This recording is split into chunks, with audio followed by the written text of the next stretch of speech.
على فكرة بقى مش كل الورث فلوس، في ناس بتورث صلع وراثي عادي. في الفيديو ده هقول لك على علاج الصلع الوراثي بالكامل، وكمان اشهر انواع الصلع المنتشرة وعلاجها. طبعا الصلع الوراثي ليه شكل محدد، ويبدأ من منطقة التاج هنا كده، وبعدين بيبتدي في الانتشار واحدة واحدة لغاية ما شاء الله يخلي الحتة دي كلها بلاطة. بيكون سببها هرمون اسمه دي اتش تي، بيقلل حجم بصيلة الشعر وبيخليها هشة وضعيفة، وبالتالي بتبتدي تتساقط. طيب ايه العلاج؟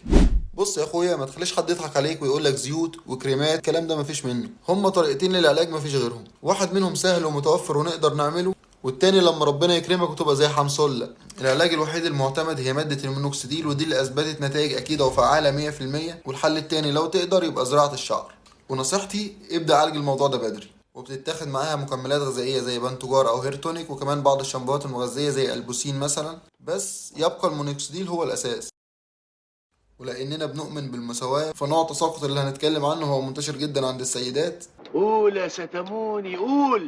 ركزي بقى معايا يا ست الكل، عشان انتوا بصراحة محظوظين، وده علاجه بسيط خالص، اللي هو التساقط التوتري او تساقط ما بعد الصدمة. وده بيكون مع الحمل والولادة والامتحانات والتوتر والضغط، وده بمجرد ما بينتهي فترة التوتر 3 شهور والدنيا بترجع طبيعي تماما. لو الموضوع مستمر ممكن ناخد حاجات محفزة للشعر زي هير تونيك او بانتوجار او اي شامبوهات فيها كافيين، والموضوع بسيط خالص وليميتد جدا. ولو الموضوع استمر اكتر من 6 شهور بنبتدي ندور على حاجات زي الغدة الدرقية او حتى الانيميا او نقص فيتامين د. ونيجي لتالت نوع وهو الثعلبة، بتبقى زي بطش كده فجأة بتملى الشعر، ودي بتكون سببها المناعة بتتجنن فجأة وبتبتدي تهاجم بصيلات الشعر وبتسيب فراغات كده مكانها. والعلاج بتاعها بيكون عبارة عن كورتيزون موضعي أو حتى حقن كورتيزون في فروة الرأس، كمان بجانب بعض الأدوية المثبطة للمناعة عشان ترجع تنبت بصيلات الشعر من تاني. كمان ممكن نضيف المينوكسيديل كعامل مساعد، وكمان بعض المكملات الغذائية. متنساش اللايك والشير والاشتراك في القناة.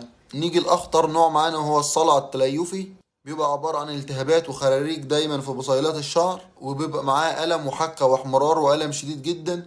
بس للأسف طالما الموضوع ده حصل، احنا بيبقى مهمتنا ان احنا نحافظ على الشعر الموجود، مش اننا نرجع الشعر اللي فقد ده تاني. رابع نوع معانا بيكون التساقط من الشد، وهو ان الشعر فيها بيتساقط بسبب قصات الشعر الغريبة، عامل زي ما تكون خنق الشعر كده، ربطات بقى وضفاير وشد لقدام وحاجات غريبة. بصراحة بيكون الحل فيها ببساطة هو انك تغير تسريحة الشعر وتخلي الشعر ياخد نفسه شوية. ممكن برضه نستخدم المينوكسيديل.